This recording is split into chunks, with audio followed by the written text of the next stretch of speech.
Man said that he was laid off, and he's complaining about hustle culture. Check it out. Buenos dias, mis amigos. I'm coming to you again from Lima, but with a bit of a different voice today, this morning. I I've been kind of going through it because I was laid off right before this trip, maybe like a couple weeks before I went to Peru. I was laid off. It was something I didn't see coming at all. I had heard that my boss might have known about it before I went away to Thailand back in December, but he didn't want to like disrupt my plans or anything. Never confirmed that, but I still, if that's the case, I understand because he was a genuine dude.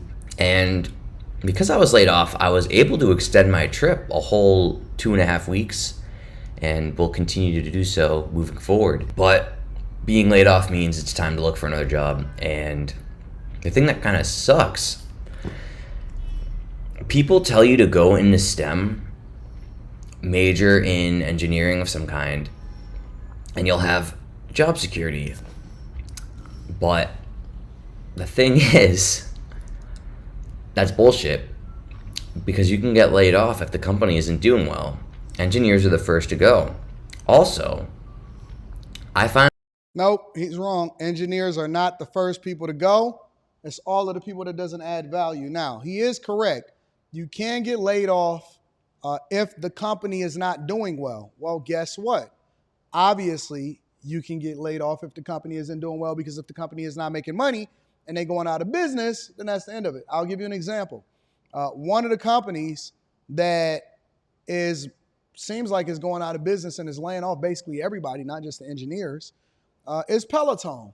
And Peloton is having a hard time and very much a lot of trouble dealing with the fact that nobody is really subscribing and the company is losing a lot of money. And so if the company is losing a lot of money, it doesn't matter whether or not you great at what you do, they can't afford to keep you. Let's continue. myself in a position where I do not want to spend my spare time improving my software engineering skills. I just don't want to do it. It's something that I am paid to do and have been paid to do and will continue to get paid to do as long as I see fit.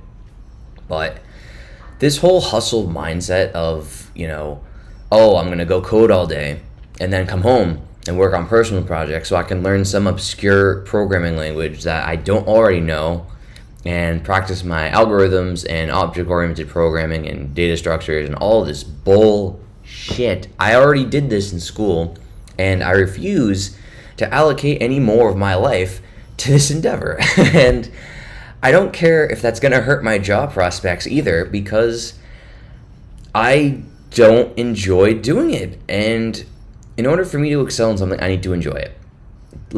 I don't understand what he's saying. I don't understand what the problem is. So he's saying that he doesn't want to continue to improve and expand his knowledge base, which would make him more valuable and more marketable in an industry that's continuing to ever evolve.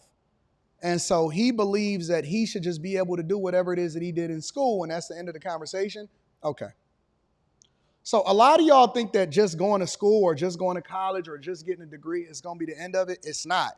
There's other steps that go along with it. You can't be lazy. You can't say, oh, okay, well, you know what?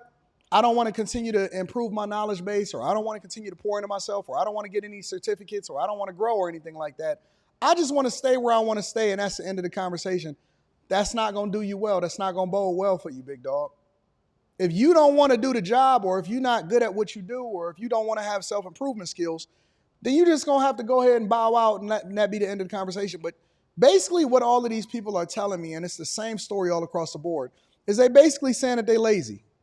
They don't want to work. They don't want to grind. They think that they're supposed to make $250,000 a year and that somebody else is not going to take their position. If the company has another need, they're not willing to expand their skill set. They're not willing to grow. They're not willing to study.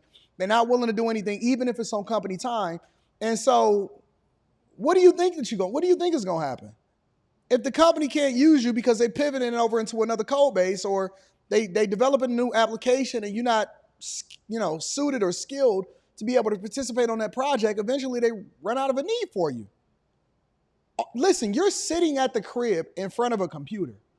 How hard is it to go and take or look at another tutorial or to pay attention to what's going here? If you really passionate about what you do, then it seems like you would be continuously improving regardless. That would be like me as a content creator. And if you look at where I was a year ago, or you look at where I was or what my productions were 2 years ago, or if you look at what my productions was 3 years ago or 4 years ago, I'm continuously improving.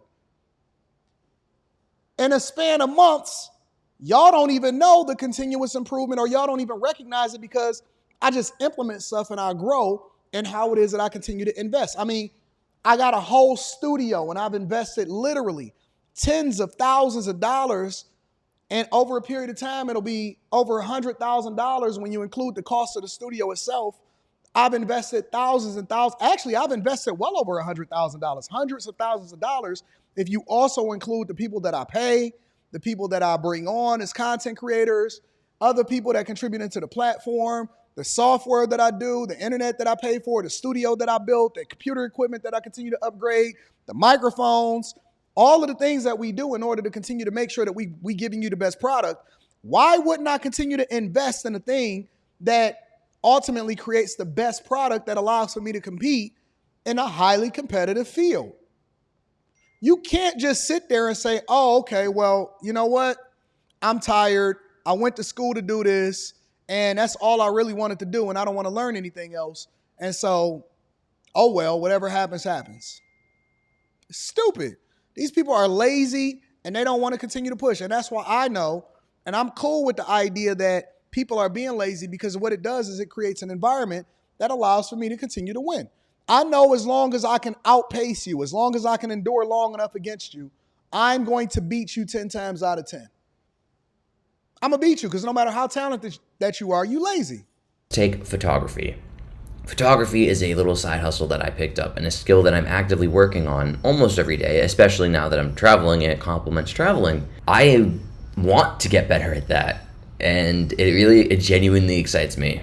And while I don't hate writing code by any means, my last tangent might make it seem like it did, but what I hate is allocating my life outside of work to software development. The job market out there has done a complete 180 from 2020, where it was super easy to get offers and whatnot back then. Now everyone's like in the squeeze. The economy in the US isn't doing. He want to get paid for what he like to do. He don't want to get paid for improving on the skills that's necessary in order for him to really be able to thrive and get the bag. Okay, I got you. As well as people would like to believe, the higher ups would like you to believe.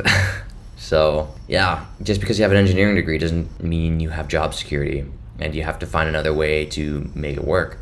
I'm starting to realize that my skills in software engineering, while they aren't bad, they aren't exceptional. So you're not even good at your job.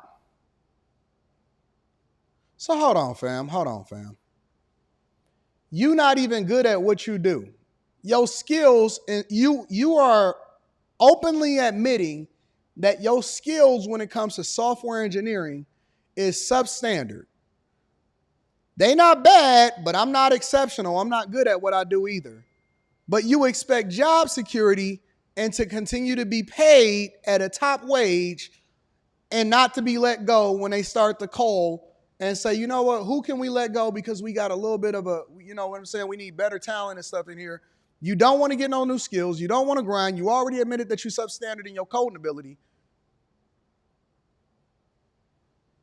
Exceptional is what's going to get you a job like this. All of my skill set is based around automation, but using outdated technologies that I can't really take anywhere else. I might have to take some kind of a pay cut to get noticed. I don't know. It's kind of a pain in the ass, but I'm thinking about my options. The whole point of this video is to basically just kind of warn you about aspiring for tech, because unless you like genuinely enjoy it, like if you want to go home after work and code, that really excites you and you want to make some app or something new and you like that technology, then software engineering is for you.